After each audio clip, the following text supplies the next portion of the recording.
প্রথমে আমরা রিসিভারটা power button টিপ দিয়ে ধরবো।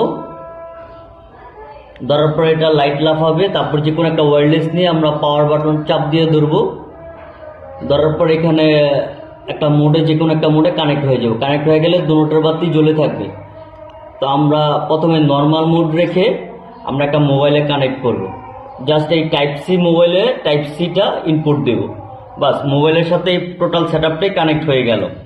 এবার আমি ক্যামেরা ওপেন করব, ভিডিওতে যে কোনো একটা ভিডিও আমি রেকর্ড শুরু করলাম। আমার এই মোডটি এখন নর্মাল মোড, আমি এখন মোড চেঞ্জ করি।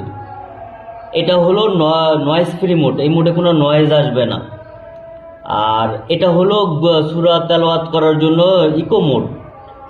জাস্ট এভাবেই জাস্ট আপনি চেক করবেন, তারপর ভিডিওটা অফ করে দিবেন, তারপর এখানে প্লে করবেন। আমার এই মোডটি এখন নর্মাল মোড, আমি এখন মোড চেঞ্জ করি। এটা হলো নয়েজ ফ্রি মোড, এই মোডে কোনো নয়েজ আসবে না। আর এটা হলো সূরা তেলাওয়াত করার জন্য ইকো মোড। জাস্ট এভাবেই জাস্ট আপনি চেক করতে হবে। আমার এই মোডটি এখন নর্মাল।